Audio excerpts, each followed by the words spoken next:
Magandang araw sa inyong lahat. Magsitayuan para sa ating pamungan na panalangin. Binibining si Mary mo bang pangunahan ang Ama namin? Okay? Sa ngalan sa Ama, ng Anak, ng Espiritu Santo. Amen.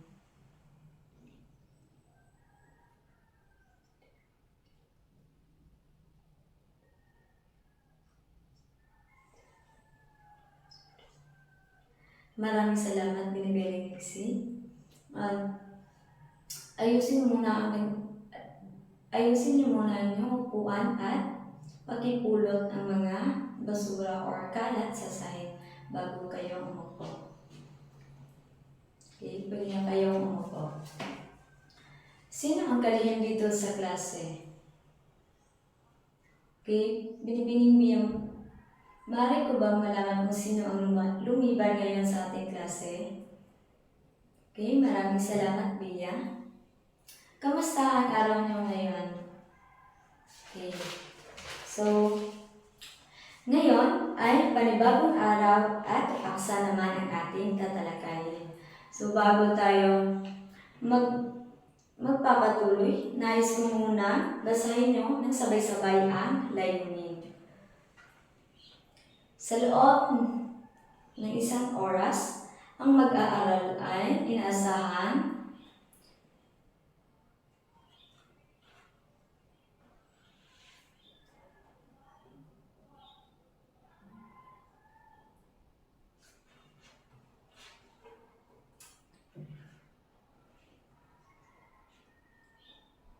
Okay, maraming salamat.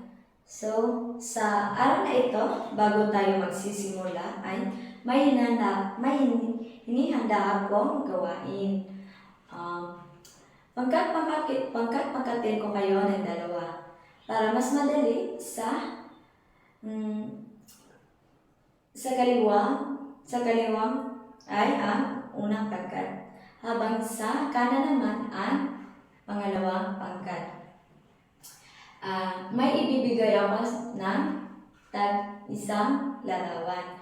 Dapat pumili kayo kung sino ang magpapahayag sa harapan. Kung ano ang iyong ideya. Ngayon, bigyan ko kayo ng 5 minuto.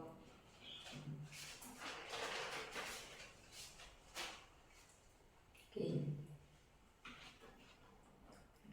So, magsisimula tayo sa unang pangkat.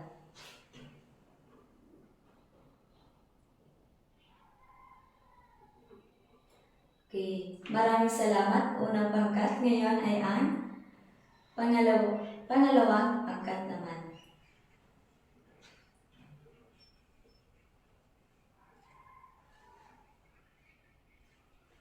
Okay.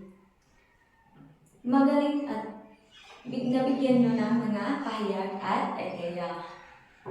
Bigyan nyo ng yung sarili na alin din siya applause.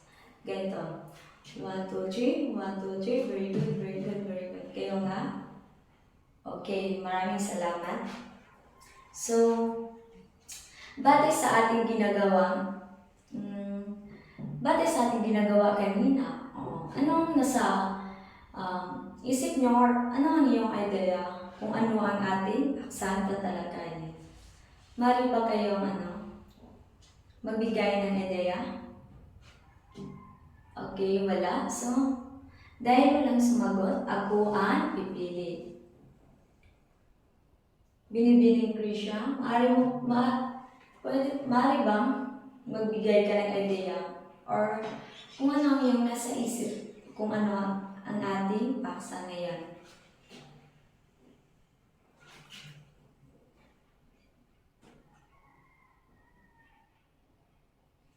Okay, maraming salamat, Krisha. So, ang paksa natin ngayon ay tungkol sa mitolohiya. Ito ay pag-aaral ng mytho or myth. Galing ito sa salitang mythos at salitang Griego na motos na nanganguhulugang kwento. Ang mitolohiya, ito ay tumutukoy sa kalipunan ng meto mula sa pagkat ng mga tao sa isang lugar na naglalahad ng kaysaysayan ng mga Diyos at Diyosa noong unang panahon na sinasamba. Dinadakila ng mga sinaunang tao, hindi man ito kapani-paniwalang kwento ng mga Diyos at Diyosa at mga bayani, subalit ito ay itinuturing itong sagrado.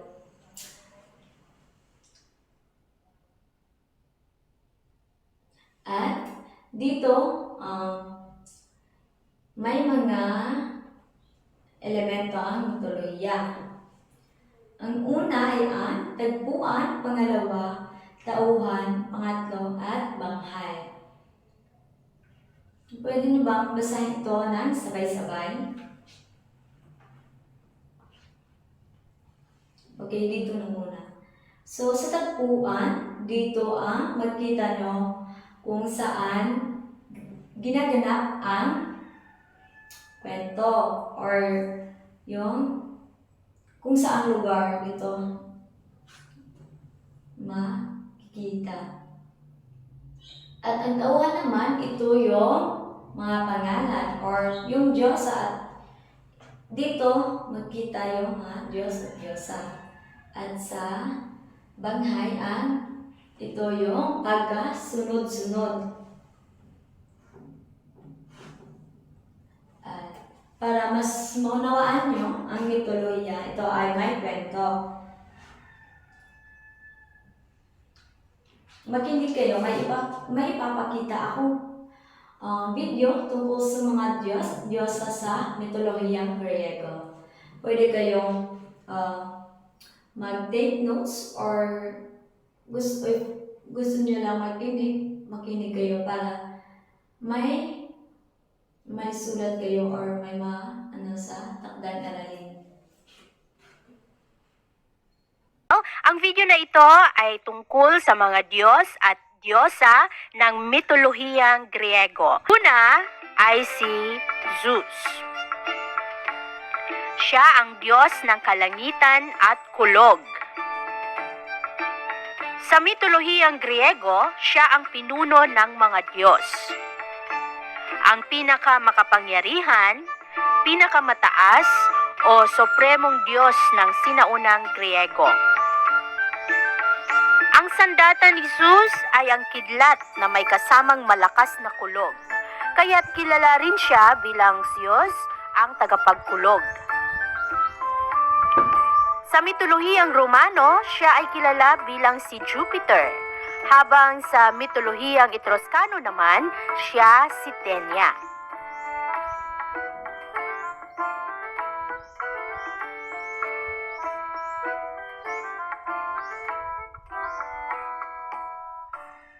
Ang sunod naman ay si Hestia. Si Hestia ay kapatid at asawa ni Zeus.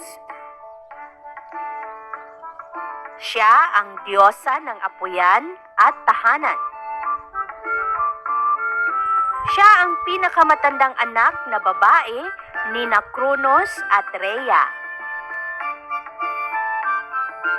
Sa mitolohiyang Romano, siya ay kilala bilang si Vesta o Vesta.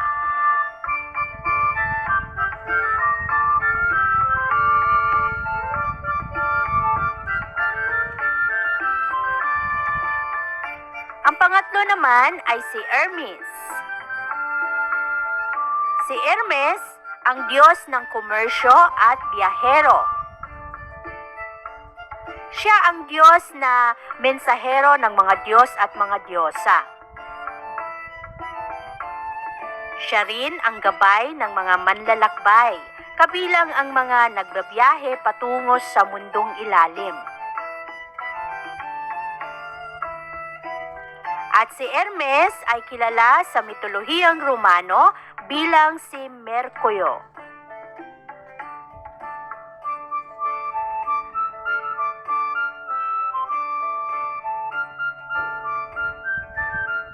Kasunod naman ay si Poseidon.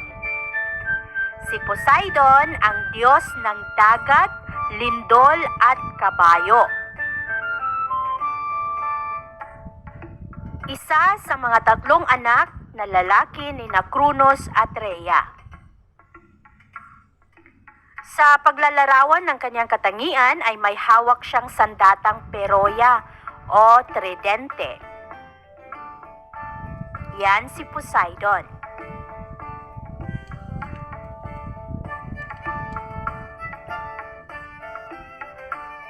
Sunod naman ay si Apollo. Siya ang Diyos ng araw, liwanag, medisina, propesiya at musika.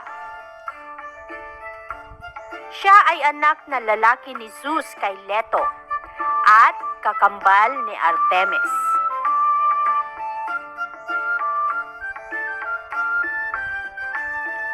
Binabansagang si Phobos na nangangahulugang maliwanag, nakakasilaw o nagliliyab dahil sa kanyang angking kabataan at kaakit-akit na mukha.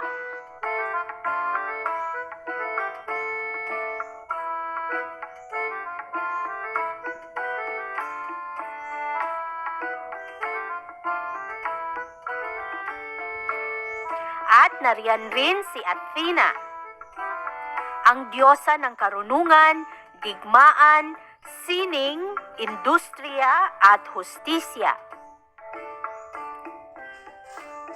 Si Athena ang katumbas ni Minerva sa mitolohiyang Romano. Isa siyang Parthenos sa wikang Griego o Berhen at siya ang pinakamarunong at pinakamakapangyarihan sa lahat ng mga diyosa sa mitolohiyang Griego.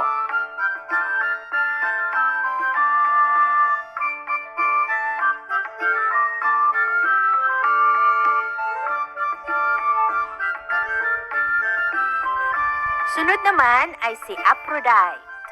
Siya ang diyosa ng kagandahan at pag-ibig. Sinasamba ng mga lalaki at babae sa mundo kapag sila ay nakadama ng pag-ibig. Si Aphrodite ay anak na babae ni Zeus at Dione, isang diwata. At kilala siya sa mitolohiyang Romano bilang si Venus o Venus.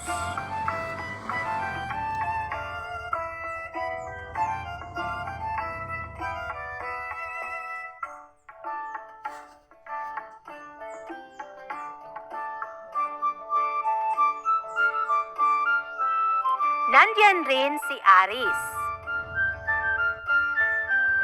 ang Diyos ng digmaan.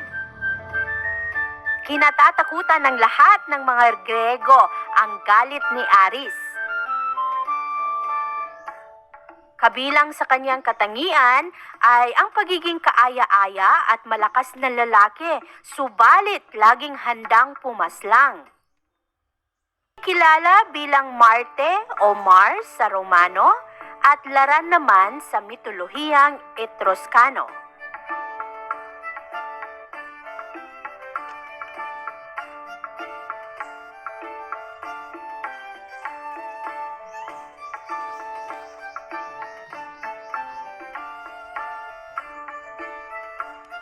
Nariyan rin si Demeter. Si Demeter ang Diyos ng agrikultura at fertilidad. Siya ang nagturo sa mga tao kung paano magtanim at magsaka batay sa mitolohiyang Griego.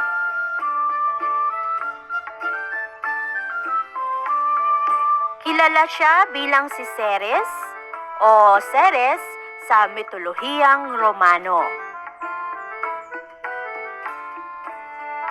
Siya ang pangatlong kapatid na babae ni Zeus.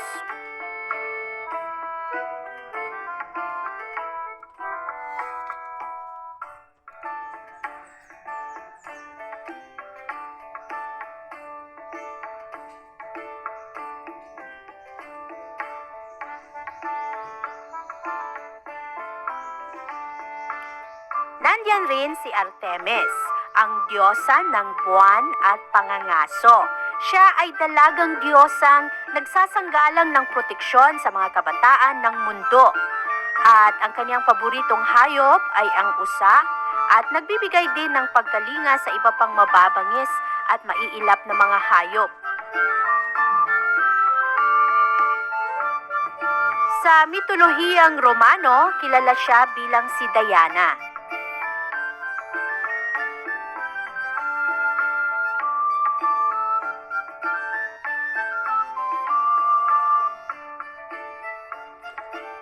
At yan ang mga Diyos at Diyosa sa mitolohiyang Griego. So, dahil tapos na yung video, sino nga ulit yung mga Diyos at Diyosa sa mitolohiya?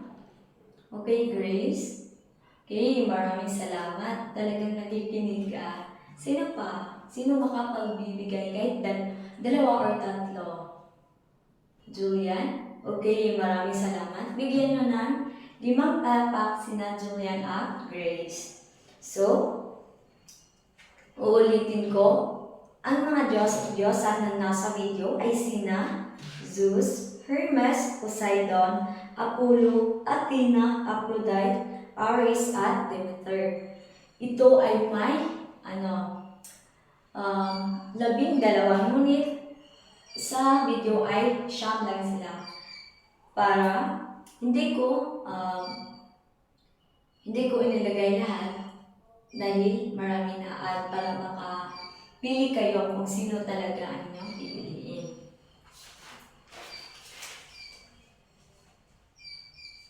At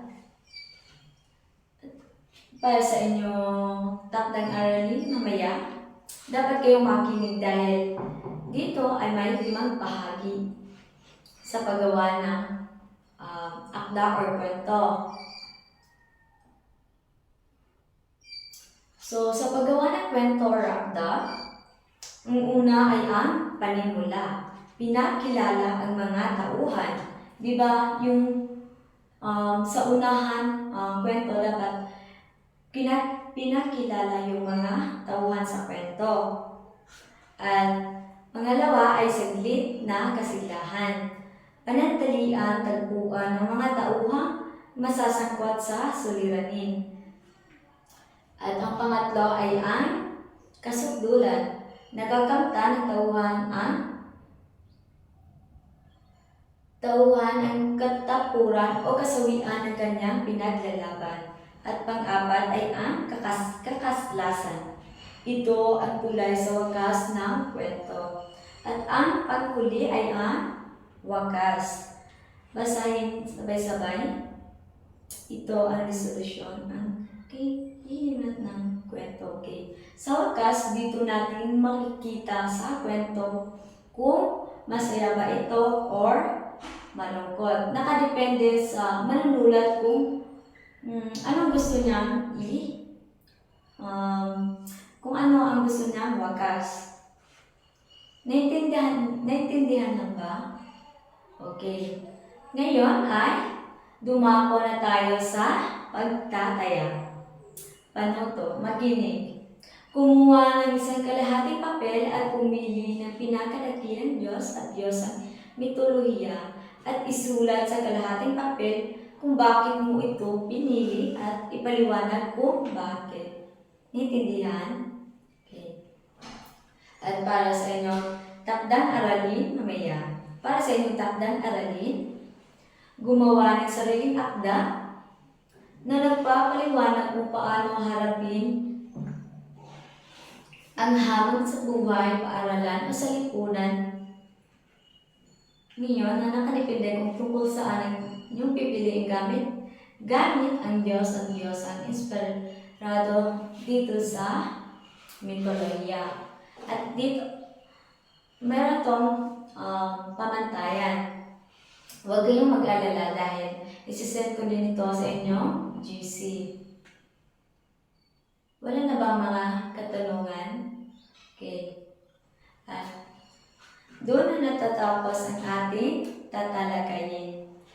Magsitayuan ang lahat para sa ating panapos na panalangin.